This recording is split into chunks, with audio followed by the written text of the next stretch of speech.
HBomberGuy released this 4-hour video detailing years-long plagiarism by huge YouTubers such as James Somerton, Illuminaughtii, Internet Historian, Cinemassacre, and others. 1 week and 8 million views later, this essay has had huge repercussions for almost everybody on the list, including some people like James Somerton just nuking their entire channel out of existence. But we're going to go through everyone in the order that they appeared in HBomberGuy's video and look at what impact it has had on them or their careers 1 week after the fact. And we will be starting with this guy, Filip. Now, Filip worked for IGN and basically plagiarized a couple of his articles and 1, maybe 2 videos. Now, compared to the other people on this list, this was a relatively minor offense. And because he hasn't posted in years nor had any kind of an internet presence really in that time, I kind of almost wish that he wasn't in the video. Now, obviously, the backlash that he's getting now is the consequences of his own actions, and he deserves repercussions for plagiarizing. But suddenly getting a ton of internet hate for something that he did years ago after he already got the reasonable punishment of being fired from his job, that feels kind of unreasonable to me. Now, I'm not faulting HBomber for putting him in the video. He was telling a story, and Filip's plagiarism was part of that story. That's nothing against him personally. But James getting hate years after the fact just doesn't sit right with me. If you look, a lot of the comments on his most recent video are essentially hating on him after the HBomber video went live, and so a lot of these people are calling him out, asking him like, who did he steal from this time? You gave your channel a great shout out, who's here from HBomberGuy, so on and so forth. And there's also a lot of hate, interestingly enough, on his most recent Instagram post. Now, obviously, I'm not signed into my Instagram on Brave browser, which I use, but here it is, with people saying, congrats, Filip, glad things have turned out well for you, wishing you the best, great, and then this guy have his wedding photo. He's like, he's gonna cheat on her. Did he steal that girl too? Nothing worse than a cell thief. Oh, poop, hurt, you're so done. Plagiarized. He plagiarized his wife in these photos as well, sadly. You get the idea. A lot of people are suddenly directing newfound hatred towards this guy who's basically been offline since mid-2021, and that really just doesn't sit right with me. In fact, one of the few comments that did sit right with me was this one right here.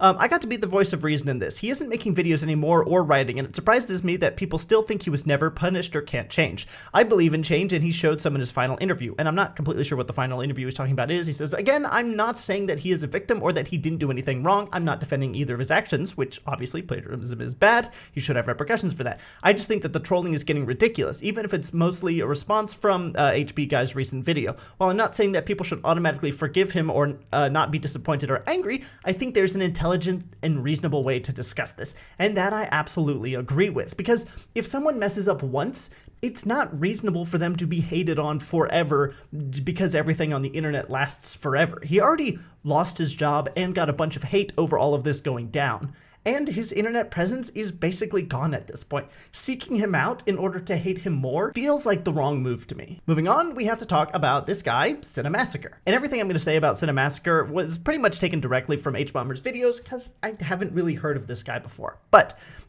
he does this annual series right here called Monster Madness, where once a year he would take an entire month and he would upload 31 videos in 30 days. Each video would cover a different movie. But as his channel grows, he's no longer able to keep up with this kind of a production schedule, specifically doing 30 videos in 30 days when presumably he's working on a lot of other stuff as well. So he hires a production company to help him. The production company gives him a series of scripts for videos that he can make for this series, the Monster Madness series, giving him the movies to watch and then the scripts and what to say. Unfortunately, 20 out of those 31 scripts were plagiarized. And after this was pointed out, James, who was the main face of Cinemassacre, issued an apology, fired the person who did it, and rewrote and reshot all of the videos that had been plagiarized. Now, this all happened years ago, so when we look at his videos now, click on his most recent video, which is where generally you'll see a lot of hate comments if people are upset by him, and then you look down and people are talking pretty much about the video itself. Now, it is absolutely possible that he's just blocking the comments that he dislikes, and in order to be able to check that, we can pop over to his Reddit, and scrolling through his Reddit, it seems pretty normal. People are talking about the video, people are talking about other people that are involved in it, angry video game nerd games, so on and so forth. There doesn't seem to be a lot of hate directed towards him, which I think is actually the correct response. Scrolling through Twitter as well, I also could not find anything that was calling him out or trying to make any big drama about him. And unlike some of the other people on this, like Illuminaughtii and James Somerton, who trended on Twitter with people essentially hating on them for their role and the amount of stuff that they had plagiarized, nothing is really going on with Cinemassacre. In fact, one of the few tweets I found about the situation is this. Watching the HBomberGuy's plagiarism video, and heck, I feel for @Cinemassacre. They obviously don't have time to write, so they hired an outside writing group. That group plagiarized up the wazoo. If I found out later that a script I read was stolen, I would flip. At worst, I think James from Cinemassacre was probably just negligent. Going after him personally for something that a company that he hired did doesn't seem reasonable, so I am semi-glad to see all of the people are generally not upset with him, and a great way to tell if people generally are upset or not upset is to check their subscriber numbers, and as you can see, it hasn't changed in quite some time, which means that people are not unsubscribing like we'll see with some of the creators here we'll look at in a couple minutes. Now we get to get into some of the juicier ones, starting with Illuminaughtii. Illuminaughtii is basically a content farm channel, which isn't necessarily a bad thing, but she is a content farm channel that makes videos around like business and MLMs and anti-pyramid scheme type videos. And she's also recently branched into some politics with Ron DeSantis and also some more kind of internet type, not exactly drama, but drama adjacent stuff like the Russell Brand allegations. Now, I think people have been aware of Illuminauti's internet plagiarism for a while now. It just hasn't blown up in the way that it did when HBomberGuy's video came out. But before that even came out, Illuminauti's career was kind of collapsing anyway. If we look at her subscribers, we see that they have been going down since long before this video came out. As you can see, for several months now, and if we go here, back in April is when she started losing a huge amount of subscribers, and back in April is when people basically just stopped watching her videos entirely. Basically what happened is a bunch of her old colleagues started coming out with all these stories about how horrible she was to them, how abusive she was, what a terrible colleague she was to work with, and how they essentially hated everything that they were doing and working with together. And in response to these allegations, she started sending out cease and desist letters and threatening lawsuits against all of them.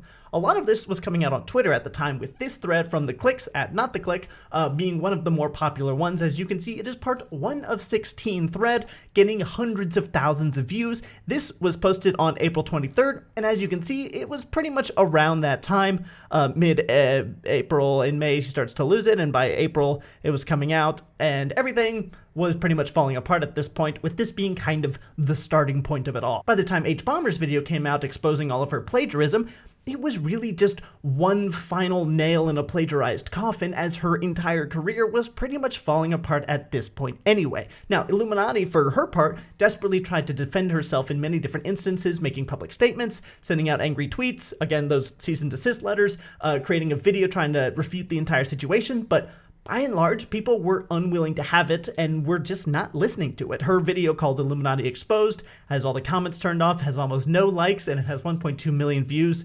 It was not well accepted, and her career probably is pretty much over at this point. But it's also been collapsing for a while, so this is not exactly surprising.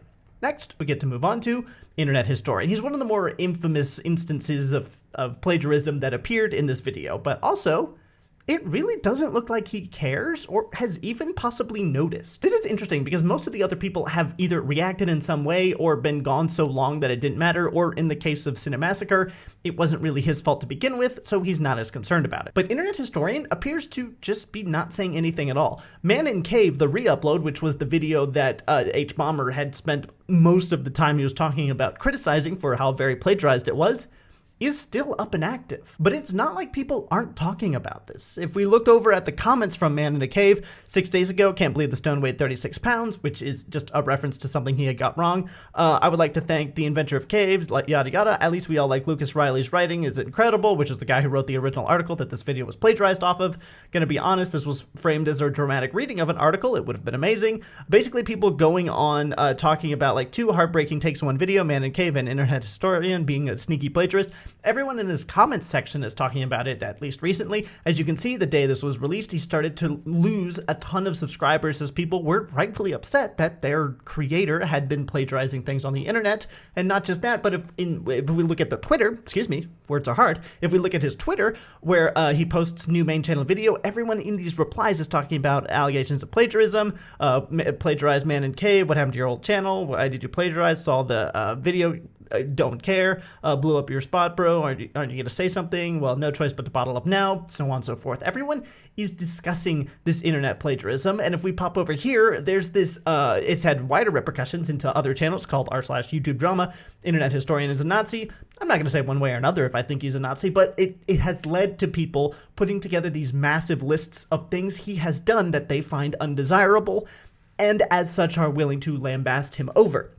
It is just one of the many repercussions of having been plagiarized. Now, everything he's ever done is being scrutinized with the assumption that it is in poor faith or has some kind of a deeper meaning, or as this Redditor has concluded, maybe he's a Nazi. Now, popping over to his main subreddit, it's kind of hard to see anything. As we can see, the subreddit has been restricted, but honestly, I don't know how long it's been restricted, so I can't say as to whether or not it's a response to this, because the most recent post, starting by new, is several months ago, so it's possible it's been restricted for a while now. However, looking at the comments, it doesn't look like the comments were restricted, because if you look at some of the more recent ones, the people are talking about internet historian is Nazi, which is actually a reference to this post.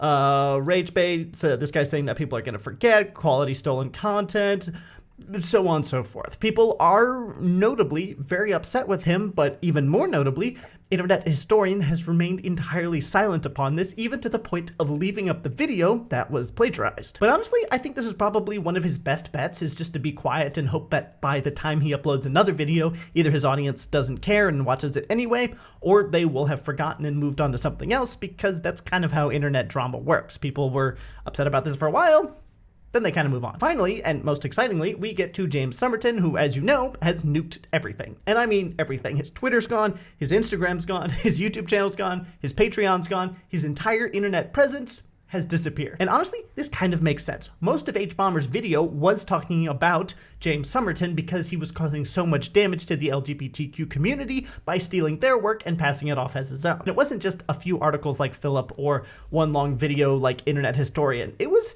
kind of James's entire career. It was basically at least half of all of the videos that he had put out were entirely stolen from other sources, with a lot of those sources being LGBTQ people that he was now stealing from and overshadowing, despite claiming that that's something that other people were doing to him. The last thing he said before he went private was this post. That's his Twitter that's disappeared. That's his, his Patreon that's not there anymore. The last thing he posted before he went completely silent was this video.